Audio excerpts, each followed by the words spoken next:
Look at this soldier. He wears a heavy metal ridge helmet and chainmail, clutching a long sword while bracing against a dust storm. He does not look like the classical Roman legionary of popular imagination. In the 1st century, the Roman military operated on a model of unified, massive border legions. The army of the Principate stationed contiguous blocks of 5,000 heavy infantrymen directly on the frontiers, answering to provincial governors who commanded both the troops and the civilian bureaucracy. This comparison illustrates the structural reality of the 4th century Dominate army.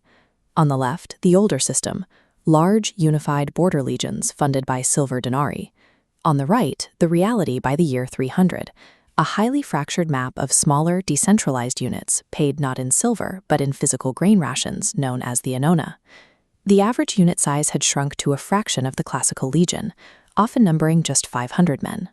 The command structure was deliberately shattered into overlapping regional authorities, and the ranks heavily integrated non-citizen troops from beyond the Rhine and Danube rivers. For centuries, historians looked at these changes and diagnosed a terminal decay of classical Roman discipline. They labeled this shift barbarization, arguing that relying on foreign recruits and abandoning massive border camps caused the empire's military collapse. The historical record suggests a different story. The late Roman army functioned as a highly sophisticated, systems-engineered adaptation, evolving out of absolute necessity after the empire's macroeconomic foundation had already collapsed. To understand how this force operated, we have to look at the specific reforms implemented by the Emperors Diocletian and Constantine. Biological and political systems take their shape from the environments they are forced to survive. This force was Rome's ultimate survival mechanism, built to withstand an environment that would have obliterated the legions of the past. The environment that forced this evolution was the crisis of the 3rd century, triggered by the plague of Cyprian starting in 251. This pandemic killed between 15 and 30% of the empire's population. That demographic collapse devastated the agricultural workforce and, consequently, the state's traditional tax base. Faced with border invasions and plummeting revenue, the Roman state took the only immediate option to pay its massive army. It debased a standard silver currency. This is the Antonianus. Once the primary silver coin used to pay the troops, the Roman mints stripped its precious metal content until it lost 95% of its silver. The result was hyperinflation. The price of wheat under Diocletian reached 67 times its typical cost during the Principate. A soldier's traditional salary became mathematically worthless, reducing the army's recruits to a subsistence-level existence. Emperor Diocletian recognized the monetary economy had failed. His logistical solution was to abandon reliance on coinage entirely, shifting the empire to a rigid command economy. He instituted the indictiones, a systemic annual land tax assessed and paid exclusively in physical food supplies. This bypassed the worthless currency to guarantee military rations. This flowchart models the new economic reality. The nodes of silver coinage collapse, replaced by physical grain and livestock flowing directly from agricultural centers to military border outposts. Maintaining this physical supply chain exacted a heavy human cost. To prevent agricultural abandonment in the plague-ravaged provinces, Diocletian decreed that tenant farmers, the coloni, were legally bound to their landlords' estates across generations. When the survival of the frontier depends on a fixed supply of grain and men, the state cannot allow labor to move. This legal binding of the peasantry turned the entire empire into a regimented logistical base, prioritizing the army's survival over individual freedom. With the economy restructured, Diocletian turned to an executive crisis. The Principate's provincial command model contained a fatal flaw. By granting provincial governors unified control over both the civil administration and the military forces deployed in their regions, the system provided ambitious generals with the localized resources needed to usurp the imperial throne during the 3rd century. Earlier periods had attempted ad hoc power-sharing arrangements to balance massive armies, specifically the First and Second Triumvirates of the late Republic. Those boards inevitably devolved into civil war because military command was more systemically compartmentalized from political and financial power. The triumvirs retained personal control over their loyal legions. This porphyry statue represents Diocletian's formalized executive solution, the Tetrarchy. It permanently partitioned imperial rule into eastern and western halves, each governed by a senior Augustus and a junior Caesar.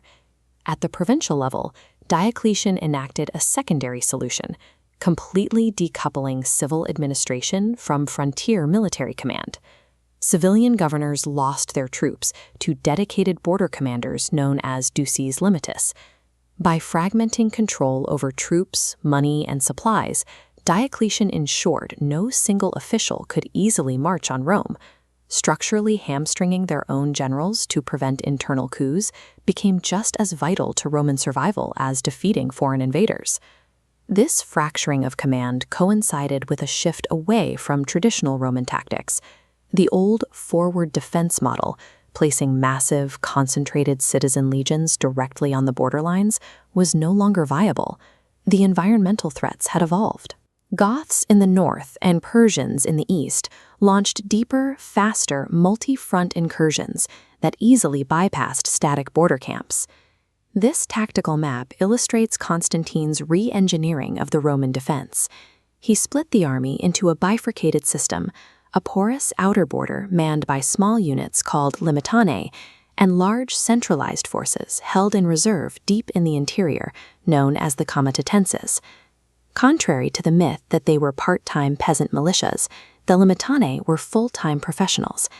Their function was absorbing and stalling small-scale incursions, maintaining local security without leaving their designated zones. When a major invasion force breached the frontier, the comitatenses, the mobile field armies, consisting of 20,000 to 30,000 troops, would mobilize from the interior to intercept and crush the exhausted enemy. These interior armies contained the highest-grade troops, heavily integrating elite Palatini infantry regiments with specialized heavy shock cavalry adapted from Sassanid Persian warfare. The empire could no longer afford an impenetrable perimeter. Trading absolute border inviolability for a defense-in-depth system was a rational acknowledgement of Rome's diminished striking power. The late 4th century writer Vegetius claimed that Roman infantry in this period became lazy, abandoned their heavy armor, and consequently ruined the frontiers. This gilded late Roman ridge helmet proves otherwise. The archaeological and artistic records confirm that late Roman soldiers continued to wear heavy chainmail, scale armor, and highly crafted metal helmets. The equipment evolved to match the tactical reality. The infantry phased out the short gladius in favor of the spatha, a longer sword traditionally used by cavalry. This allowed troops to fight heavier, better armored external threats at arm's length. What actually degraded was the available manpower. The depopulation crisis caused severe shortfalls in traditional Roman citizen conscription. To fill the ranks, the state systematically integrating foederati, allied barbarian units fighting under treaty, and established laeti, which were dedicated military settlements of Germanic or Sarmatian tribesmen granted Roman land in exchange for military service. This integration represented a logistical acquisition of skilled military labor. In an era of manpower shortages, a veteran barbarian volunteer was a more efficient resource than a reluctant conscripted citizen. Judging the 4th century army by the rigid aesthetic standards of the 1st century obscures the reality. This was a profound, highly effective tactical evolution, executed under immense pressure. This map visualizes the finalized military bureaucratic machine captured in the Notitia Dignitatum, a late 4th century administrative manual. The manual maps a fully integrated ecosystem. Grain harvested by the immobile coloni funded the localized forces of the Dux Limitis, whose border defense bought the necessary time for the Magister Militum to deploy the heavy interior armies. Historians like A.H.M. Jones and Warren Treadgold have long debated the sheer scale of the machine described in these records. Current estimates, drawing on unit deployments and archaeological footprints, place the total strength of the late army somewhere between 400,000 and 600,000 effectives. This presents a striking historical paradox. This highly regimented force matched and likely exceeded the total size of the Roman army at its 2nd century peak, all while operating within an empire possessing a mere fraction of its former economic health. Its legacy is one of extreme systems engineering.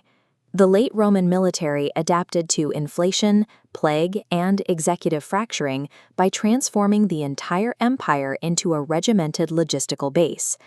The radical re-engineering overseen by Diocletian and Constantine bought the empire centuries of survival under conditions that would have broken antiquity's greatest legions.